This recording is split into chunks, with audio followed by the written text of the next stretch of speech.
na salachi gereno na akwụkwọ akụkọ nketa tabụ Monde ahịorie abalị 30 nke ọnwa 3 afọ 2026.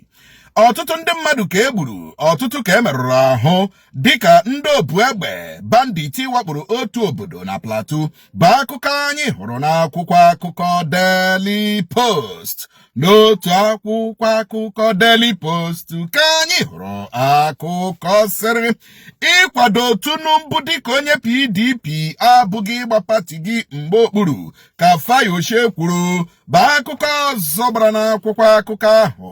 N'otu akwụkwọ akụkọ Daily Post ka anyị hụrụ akụkọ sịrị Kwankwaso agbaala anọkwaghị m n'otu pati NNPP dịka osote gọvanọ steeti Kano gbara arụkwaghị m dịka gọvanọ steeti ahụ ma soro Kwankwaso pụọ na NNPP. Ọ bụ ihe ịtụnanya na ọnwụ Buhari kwụsịrị mwakpo ndị na-achị nnama na wakpogharị ndị mmadụ n'ala Igbo ka ọha na eze ndị Igbo kwuru bụ akụkọ ọzọ gbara n'akwụkwọ akụkọ Vanguard. N'otu akwụkwọ akụkọ Vanguard ka anyị hụrụ akụkọ sịrị ọpụpụ Kwankwaso pụrụ na NNPP ga-emetụ APC aka ọjọọ na Kano. Ọchịchị steeti Anambra akụtuola ụlọ ndị akwụna bụ ebe a sị na ejiri mere ebe a na-adọwa ọgwụ ike na steeti ahụ bụ akụkọ ọzọ gbara n'akwụkwọ akụkọ Vanguard. N'otu akwụkwọ akụkọ Punch ka anyị hụrụ akụkọ sịrị PDP nwe ike ahọpụtagharịala Abdulrahman nakwa Sam Anyanwụ dịka onye isi oche nakwa onye odeakwụkwọ otu pati ahụ. Obi, Amechi, Tambuwal, Atiku na ndị ọzọ agaala olili ozu nne El-Rufai na Abuja bụ akụkọ ọzọ gbara n'akwụkwọ akụkọ Punch. N'otu akwụkwọ akụkọ Punch ka anyị hụrụ akụkọ sịrị ndị gọvanọ mgbago ugwu Nigeria Sanusi Ribadu eriela uju ọnwụ nne El-Rufai. Ọ dị mma ka mkpụrụ obi mama El-Rufai na mkpụrụ obi ndị ọzọ kwerenụ gara aga site n'ebere nke Chukwu ka ha zuru ike na ndị ọkwa. Amen. Kwankwaso agbaala arụkwaghị m na NNPP tata kpọmkwem ma ọ bụ echi ka Kwankwaso ga-abata n'otu pati African Democratic Congress ADC in one of the smartest and one of the politically dangerous moves to unseat Tinubu in 2027. I keep telling people, it's not about in on a ruling party. No. In on a ruling party doesn't guarantee your victory. Yes, in on a ruling party, as a governor, or as a president, or as a House of Assembly member, or as a House of Rep or Senate member, in on a ruling party doesn't guarantee your victory. It does not. If you are in a ruling party and you are not performing, your guarantee is 100-0. 100 nke 0. You cannot say that you are in a ruling party and you are messing up the economy. You are messing up the lives of millions of Nigerians. And you are busy grabbing people from different parties, grabbing governors, grabbing senators, grabbing House of Rep members, grabbing House of Assembly members. And you think you are all powerful. Kwankwaso na aba na ADC today or tomorrow.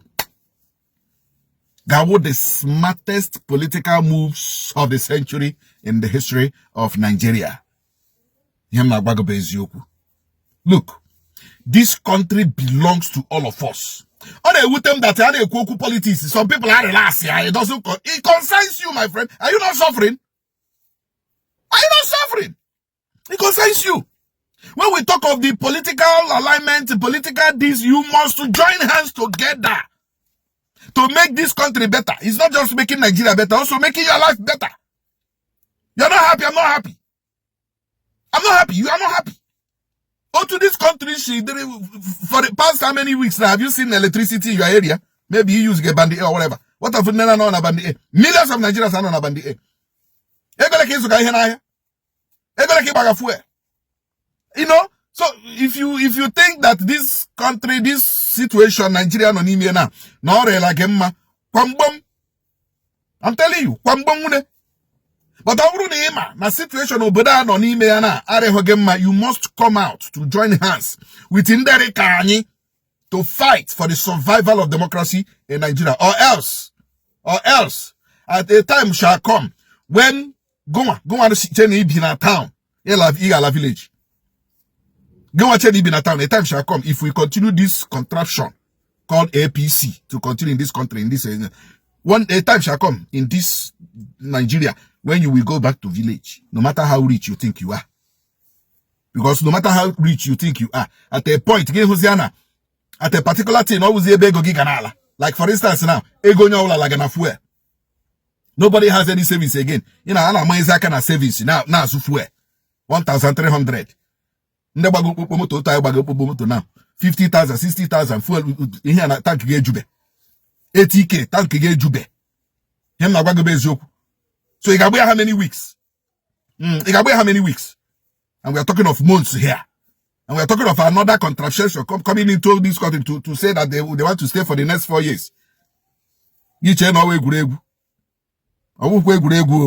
So join hands together. Join ADC. Join P2B. Join Kwankwaso to save Nigeria from the hand of Ndoshi criminals in power. Revived criminals. Renewed criminals in power. Go and get your PVC. I only want the PVC. Go and get. I think I should start talking about PVC. Go and get your PVC. You cannot stay in your room and you want to change Nigeria. You cannot stay in your parlor. You want to change Nigeria. You must go out there, get your PVC and hold it. That is the power to Cholandoshi also from here, or else. He's a in a town. Here, a village. Here, my papa go bezioku. They go like in a now. Rent egole. How much are you paying for electricity? How much are you paying for transport? What is happening to your children's school fees? What is happening to their hospital bills? Now what them neje? Na banyegi otu puku na narị naira abụọ 1,200 Dangote dore ọnụ ego petrol ya.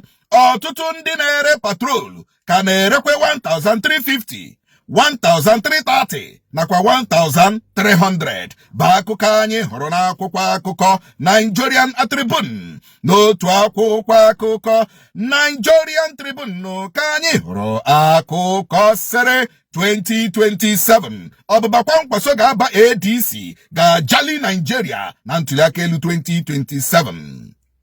Steeti ndị uwe ojii nwe a na-achị ihiwe na Nigeria ga na-ahụ maka ịda iwu ntakịrị local crimes, ọgbaghara di na nwanyị, domestic violence, igbu ọchụ nakwa ije gbagohi. Obere nwa afọ 14 ga-eso zọọkwa gọvanọ na steeti Vermont, mba Amerịka n'ọnwa Nọvemba afọ a. Ba akụkọ zọgbara n'akwụkwọ akụkọ The Nation na n'otu akwụkwọ akụkọ The Nation ka anyị hụrụ akụkọ sịrị gwa ndị gọvanọ kwụchapụ anyị ụgwọ penshọn ha jikọrọ anyị ka ndị lere ezumike nka ọrụ gburugburu Naijiria rịọrọ Tinubu. Ndị obu egbe banditi awakpola otu obodo na Kwara dịka ndị obodo ahụ riri mbọmbọ ka egbe na-ada aka nri na aka ekpe.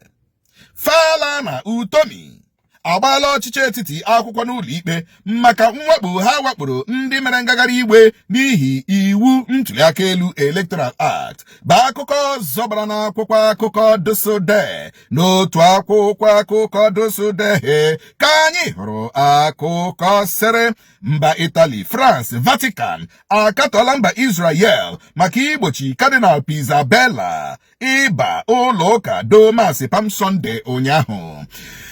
Odema, una holanianu. Upon na Dangote sikwa ka ere fuel 12. Most distributors can erekwe 1,350, 1,330, and 1,300. No werenga. No we big abagi ho 1,350, 1,330, 1,300. Mani here kweshiri there 1,200. You know, we are comfortable with nonsense in this country. I swear, we are comfortable with rubbish in this country. But 2027, we have the opportunity, the legal opportunity to change it by 2027. You and I. Ebe aka mma pịkọta kpamkpam ihe omume anyị bịara n'akwụkwọ akụkọ chịrị nsogba na nso nkwa chebirim kpọmkwem na nsokwa na ọchịwọ na TikTok na official nsokwa TV na YouTube ka chim na-efe gaa n'ihu gọziere m nnọọ ka ọchịta gajibala anyị niile siriri werere.